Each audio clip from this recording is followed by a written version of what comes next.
Hello. Hello. No one else is here. No one else? It's just you and me. And here comes Evelyn. Ah, very good.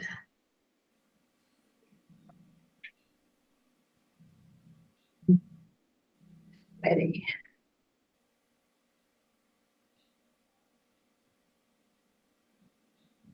Seems like those Moe t-shirts were pretty good quality.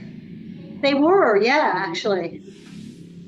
So they've lasted longer than the candidate. By far.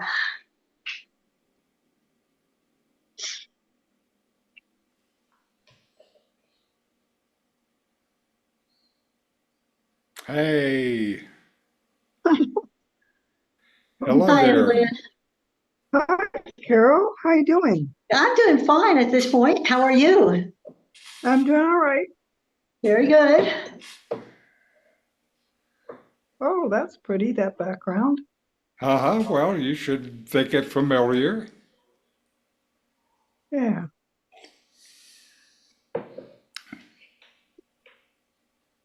So you wearing glasses these days, Evelyn? Oh, I probably don't. Well, yeah, I probably do. You just blurred right up. No, I use Yeah. them for reading. I can still see in the distance, but up close, the print keeps getting smaller. Hmm. I say that I can see in the distance, but the California DMV does not agree with me. So, Oh, yeah. so how's Yeah, it going? I hear you're getting ready to clear out. yeah, I am. I gave it some deep thought since I've been here and realized that yeah, if I'm going to do something, I need to do it sooner rather than later. 'Cause, Right. Right. I think that's a good plan. yeah, yeah, it's a jolt to think like, well, if I wait a year, then I'll be looking at 80. And I don't, Right, right. it's like, Right. it's hard for me to get, really sober about that. Like, what? But anyhow, so that's where I'm at. And I found a nice place to stay in Nepal and in a guest And house. So in where, Pokhara. oh, Pokhara, good. Okay, Yeah. that's a Yeah, good place. yeah, We enjoyed that. yeah. And Been you'll be able to get the India visa I from will there. give it my best. Yeah, I don't know how long it will take, so that's why I thought, well, I'll take the 90 days, bring all my Right. stuff, and And so I'll be. what are you doing with the stuff that you've accumulated here? Well, I've already taken a whole pile of it over to the D. Anyway, it's on Degollados where they have that community center. I forget what it's called. Oh, DIF, yeah. Yeah, yeah, that's what it is. Yeah, I took some stuff there and furniture I'm going to leave for my landlady. She said, I said, do you want to leave it furnished? She said, oh, I really would like to. I said, good. Great. It's yours. I don't want to have to bother with all that. So little by little. Mhm. Hello, Richard. Namaste. Namaste. Namaste. Hi. We were Namaste. talking to Evelyn, and her plans have crystallized, and she's going to leave Mexico and go to Nepal in the middle of June. Wow. Wow. And how Mhm. long in Nepal? About 90 days. I want to get their retirement visa. So that gives me a place to be without looking at my calendar all the times of when they're going to throw me out. And then I'll go from there to India. Wow. Yeah. Wow. Oh, be well there and so wonderful. What a I blessing. thank you. Have you been to Nepal, Richard? I've never Yes, been to Nepal. No, or the Oh, other the Richard. Richard other Richard. Richard, excuse me. Yeah, no, I haven't either. And I think you're very clever to have checked out that they have a retirement visa in Nepal, so Yeah, that really makes things easy. yes, it's not demanding at all, really. So it's long as they don't think I'm too old, or, Well, that's what retirement is. well, yeah, that's what I'm thinking. I said, I hope you don't have a cutoff. You look at you and think, no, you're, no, it should be okay. It probably cost me a little chunk of change to get somebody to do all the paperwork, but that's okay. Mhm. You have a house in Mexico, or you're renting, or? No, I'm renting, fortunately. Yeah, I never wanted to buy it. So, Yeah. That makes pulling up stakes easy.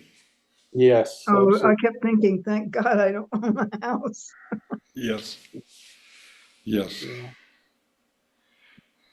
Mm.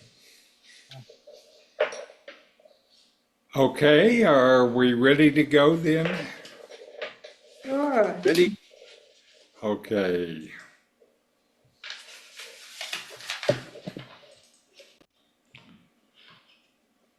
This is the Sri Ramana Maharshi satsang, a time to listen, reflect, and deeply meditate.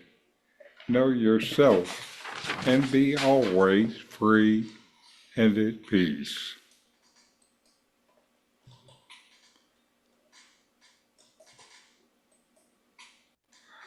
Okay, let me make my adjustments. Okay.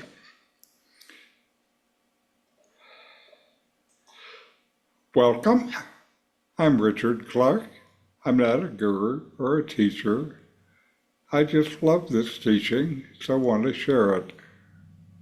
I'll be reading and commenting on the Ashtavakra Gita now. Today I'll read from chapter 1, the first 8 verses. First, a bit about Ashtavakra. He was born deformed. His name means crooked in 8 places, or 8 bends. King Janaka was an ancient legendary king. Janaka harbored a deep inclination toward spiritual practice and self-realization. He sought the ultimate truth beyond the transient affairs of the material world. Ashtavakra came to the king as a young man, brought by his father to a debate before the king about what is the way to enlightenment. The best scholars were there, discussing and arguing. After a bit, the young Ashtavakra stood up and said, "All this is empty talk. None of these people know anything of the self. They're all talking about it, but not one person here, including my father, knows anything about the self." King Janaka looked at Ashtavakra, this young boy with a twisted out body speaking like this, and said, "Can you substantiate what you just said? Otherwise, you will lose even that crippled body of yours." Ashtavakra replied, "Yes, I can. Meet me in the forest." King Janaka then met Ashtavakra in the forest. When he found him in the forest, Janaka began to dismount from the horse. He was on one stirrup, and the other leg was lifted in the air when Ashtavakra said, "Stop! Stop right there." Janaka just stopped in that absolutely uncomfortable position, hanging onto the horse with one foot in the stirrup and the other leg up in the air. The king just stayed there in that awkward position. We don't know for how long. Some legends say for many years. Some say it was just a moment. Because of how fully the king followed the instruction, just stopping immediately as the guru told him, and then just being there with nothing else, nowhere to go, nothing to do or be, just be here now, where Ashtavakra told him to be. And the king became fully realized. Besides the Ashtavakra Gita, Ashtavakra is mentioned in other Hindu texts, including the Ramayana and the Mahabharata. The Ashtavakra Gita is written as a conversation between Janaka and Ashtavakra. It explains the path to self-realization and teaches the non-dual view that all of existence is not many, but one, and that the external world is unreal. According to this text, reality is the union of the Atman or the Self with the universe, Brahman. Living in reality, says Ashtavakra, is effortless and can be instantaneous. There's no need for rituals or such practices as pranayama, chanting, or meditation. This was one of Ramana Maharshi's favorite texts. When first presented a Canada transliterated version, Ramana painstakingly wrote out and then used the Sanskrit version. The handwritten copy survives to this day. Here are the first 8 verses.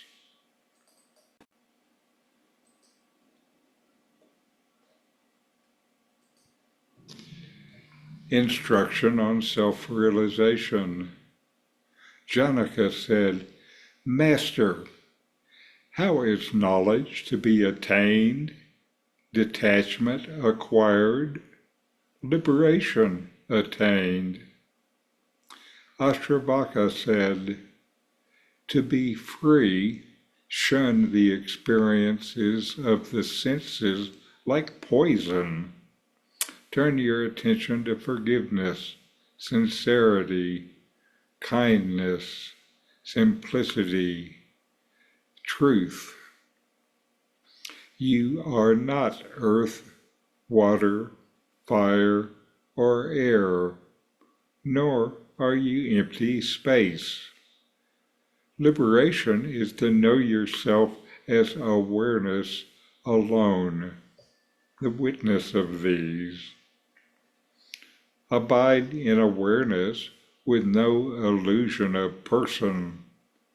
You will be instantly free and at peace. You have no caste or duties. You are invisible, unattached, formless. You are the witness of all things. Be happy. Right and wrong, pleasure and pain exist in mind only. They are not your concern. You neither do nor enjoy. You are free. You are the solitary witness of all that is, forever free. Your only bondage is not seeing this. The thought, I am the doer, is the bite of a poisonous snake. To know I do nothing is the wisdom of faith. Be happy.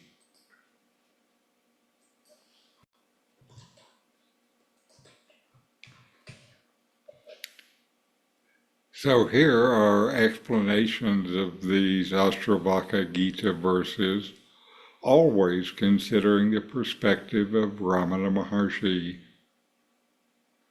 Janaka, Master, how is knowledge to be achieved, detachment acquired, liberation attained? Janaka's first question reflects his deep investigation into the path of self-realization. He asks how you can achieve true knowledge, acquire detachment, freedom from worldly attachments, and attain liberation, moksha. Notice that this process starts with knowledge.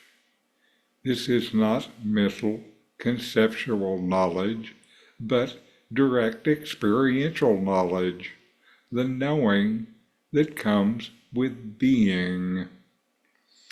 It starts with the knowledge that you are not the body, you are the self. This self-knowledge brings your focus within yourself, rather than out in the world. Detached from the world, you find the self. Ashtavakra said, to be free, shun the experiences of the senses like poison. Turn your attention to forgiveness, sincerity, kindness, simplicity, truth. Ashtavakra's response is direct and deep. He begins by pointing out that you must redirect your attention away from sensory experiences which distract you and bind you to the external world. Comparing sensory experiences to poison, Ashtavakra emphasizes their detrimental effect on spiritual progress. Instead, he advises focusing on inner qualities such as forgiveness, sincerity, kindness, simplicity, and truth. These virtues cultivate inner purity and align you with the path of liberation. Ashtavakra further elaborates on the nature of liberation and self-realization. You are not earth, water, fire, or air, nor are you empty space. Liberation is to know yourself as awareness alone, the witness of these. Here, Ashtavakra dismisses identification with the physical elements, earth, water, fire, and air, and even with the concept of empty space, ether. Liberation, he says, is the realization of yourself as pure awareness, the witness behind all experiences. This self-knowledge transcends physical and mental identifications and leads to true freedom and peace. Ashtavakra continues to guide towards self-realization by emphasizing the importance of abiding in pure awareness. Abide in awareness with no illusion of person. You will be instantly free and at peace. He says to stay rooted in awareness without being deluded by the notion of a personal identity, without the illusion of being a person. This leads to instant freedom and peace because it transcends the limitations of egoic identification. Ashtavakra explores the nature of one's essential beings and attributes. You have no caste or duties. You are invisible, unattached, formless. You are the witness of all things. Be happy. In this verse, Ashtavakra negates any association with societal roles or obligations, castes, or duties. He emphasizes the formless, unattached, and invisible nature of the true self, the witness of all things. Being rooted in this witness consciousness brings about natural happiness and freedom. That is all you need to do. Ramana said, hold to the self. Ashtavakra addresses the illusion of duality and its impact on the mind. Right and wrong, pleasure and pain exist in mind only. They are not your concern. You neither do nor enjoy. You are free. He highlights that dualities like right and wrong and pleasure and pain are products of the mind and not intrinsic to the true self. The true self knows them, but is not touched by them. By recognizing this, you can transcend the fluctuations of the mind and realize your inherent freedom, which is beyond mental fluctuations and constructs. Ashtavakra emphasizes the role of awareness as the solitary witness. You are the solitary witness of all that is forever free. Your only bondage is not seeing this. He reiterates that you are the solitary witness of all experiences, eternally free from bondage, untouched by any of it. Your primary limitation is failing to recognize this inherent freedom. You are limited only by your ideas. Who you are is untouched by any of this, and so is free from all of it. Ashtavakra addresses the root cause of bondage, the belief in personal agency. The thought, I am the doer, is the bite of the poisonous snake. To know I do nothing is the wisdom of faith. Be happy. Ashtavakra concludes with a crucial insight into the nature of true wisdom and happiness. He warns against what he terms the poisonous thought, that egoic identification with actions of egoic agencies. I am the doer. This binds you to the cycle of karma and suffering. True wisdom lies in realizing that you do nothing, and so you can just let it all unfold naturally. You are the witness and remain untouched by any actions. This realization brings genuine happiness and liberation. In these verses, Ashtavakra instructs Janaka that knowledge, detachment, and liberation are achieved by turning away from sensory experiences which distract like poison, and instead focusing on virtues like forgiveness, sincerity, kindness, simplicity, and truth. Liberation is realized by recognizing that you are not the physical elements, earth, water, fire, and air, nor the empty space. True liberation is knowing yourself as pure awareness, the witness behind all experiences, devoid of any illusion of personal identity.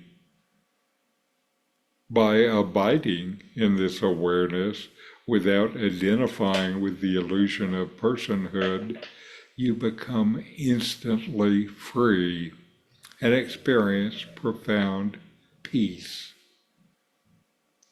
Recognizing that you are neither bound by caste or any worldly duties, but are the formless, unattached witness of all phenomena, leads to true happiness.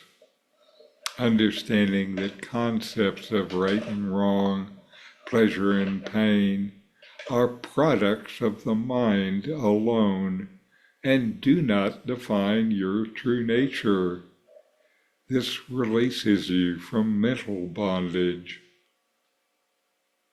The ultimate realization is that you are the eternal, solitary witness of everything, forever free from all limitations. The belief in being a doer is like being bitten by a poisonous snake, while the wisdom lies in the understanding that I do nothing. This realization brings deep happiness and liberation. As you reflect on these verses and engage in self-inquiry, remember the essence of Ashtavakra's teachings and Ramana Maharshi's lies in recognizing and abiding in the unchanging awareness that you are. It is the knower of all transient experiences. By cultivating this self-knowledge and living from a space of pure awareness, liberation becomes not a distant goal, but a present reality. The journey inward, guided by these profound truths, unfolds as the boundless happiness and freedom inherent in our true nature. So inquire, know yourself, and be always free and at peace. And now we have a video from Nome.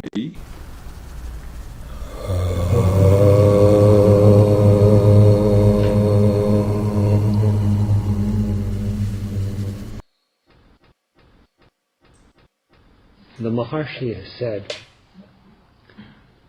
that to say I have realized or I know the self and I have not realized or I don't know the self are both matters for laughter. They are absurd statements. The self is not something objective to be known or unknown.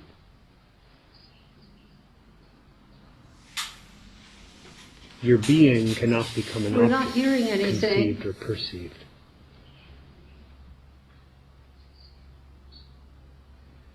And if a searching inquiry be made as to who is it that knows, Who is it that does not know? There is found to be no one answering to the name of I.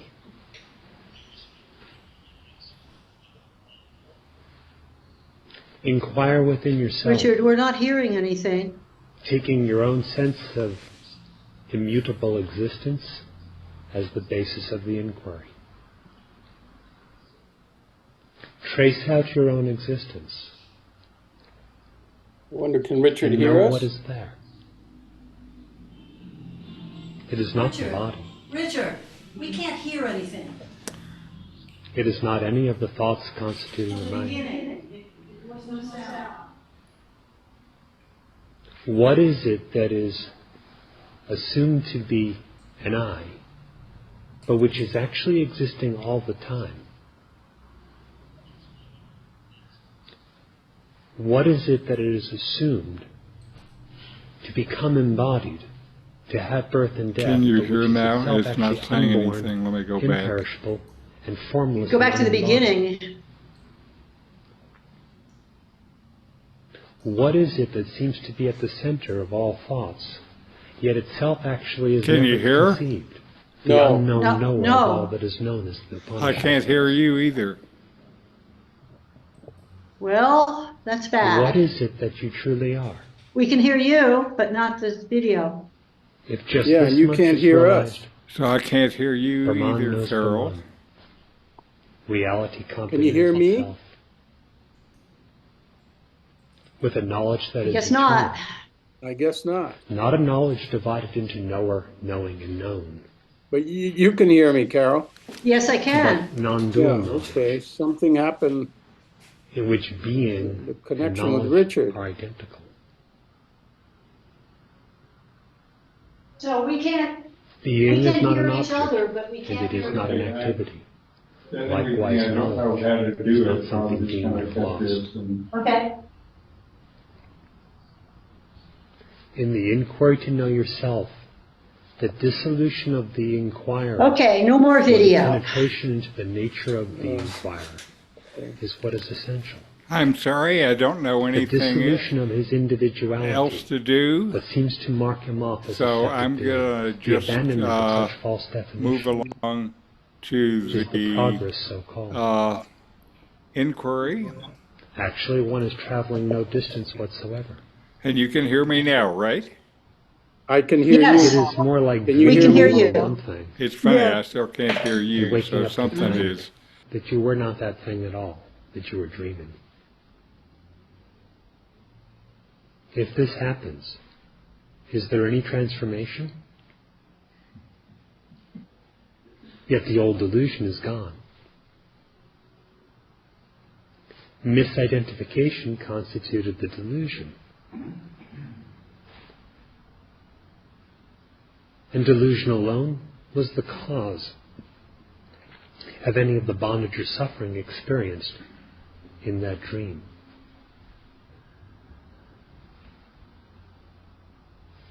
To be free of suffering, to liberate yourself from the imagined bondage, be rid of delusion. Delusion is just confusion regarding your own nature, taking yourself to be something that you are not. Inquiry resolves the delusion and reveals a knowledge that is innate. In the earnest attempt to realize this knowledge, approached by dissolution of what you assume yourself to be. If all that is falsely supposed is abandoned, then without anything more whatsoever, the remainder is the truth itself, the Supreme Self itself, happy and at peace in its own nature always. Suppose yourself to be the ego, and the self will seem to be elusive. Inquire and find the non-existence of that I, and you yourself are what you have found. Falsely assume yourself to be the body,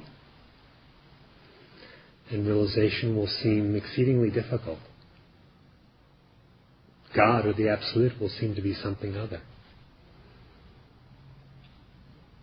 Abandon the misidentification with the body. Then where are you? Where is God? If identified with the body, you will look for the self as something sensed, or as a sensing entity. Be free of such confusion. If identified with the mind, you will look for the self or realization, or reality, in the form of some mental mode or mental state. Your real nature, what is to be realized, is free of any mental mode, free of any mental state, whether it be waking, dreaming, deep dream or sleep, or any mode occurring within those states. You are not a state of mind. The realization is likewise. You are not a condition of the body. The realization is likewise. Free of the body, free of the mind.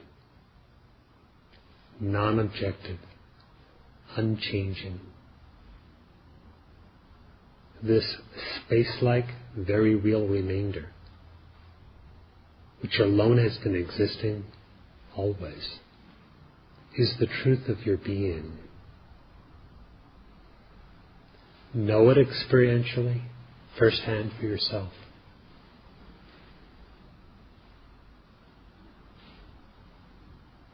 It is natural by the dissolution of the one who supposedly does not know.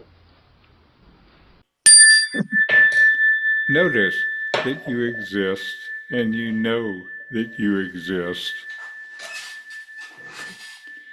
Inquire,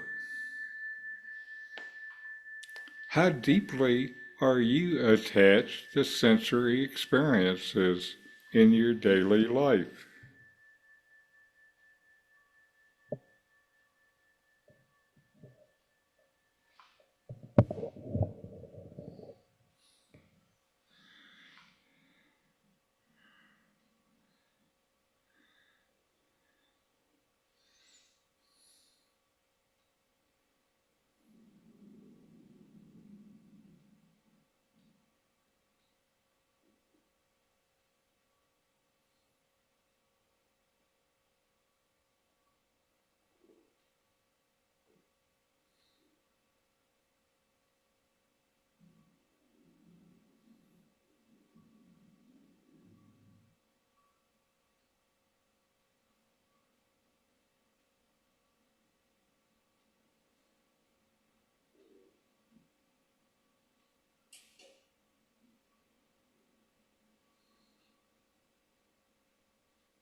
How do you currently perceive yourself?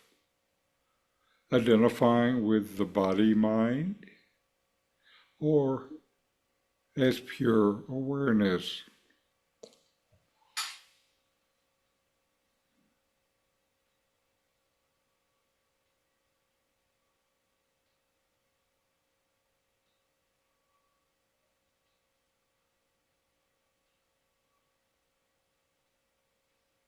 Or as a mixture of the two?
How does the belief in personal agency as the doer affect your sense of peace and happiness?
Reflect on moments when you have felt truly free and at peace. What insights can you draw from those experiences about the nature of the true self?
Who am I?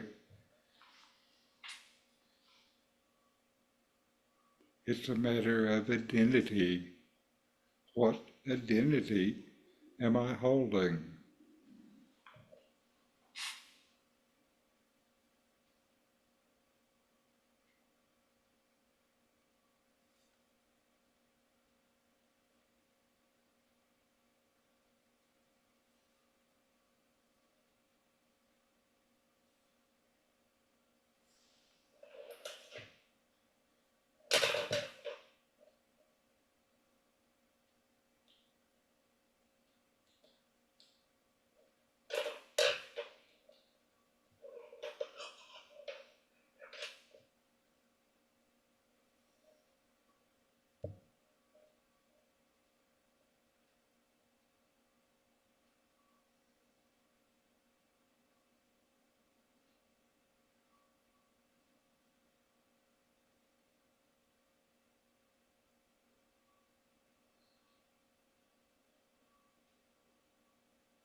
What is the nature of my existence?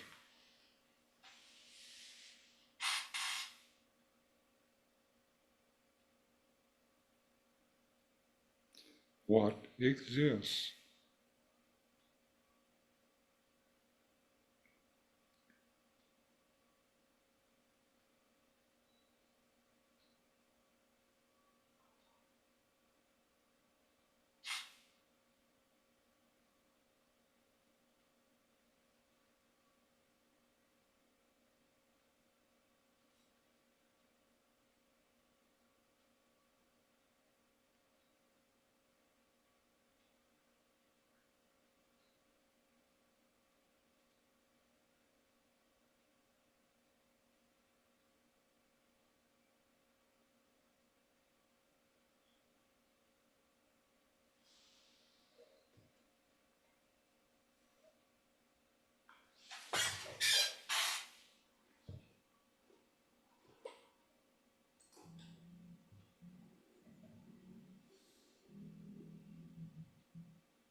All right.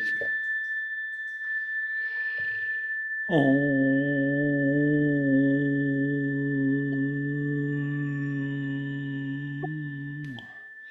Shanti, Shanti, Shanti. Om. Peace, peace, peace. Do you like the Ashtavakra Gita so Yeah, far? Yeah, yeah, yes. I do. Sounds like they're saying the same thing as all the others. Okay. Yeah, Anyway, but you're right. namaste. Thank you for joining me. Sorry, I don't know how to run my computer. Yes, you do. Yeah.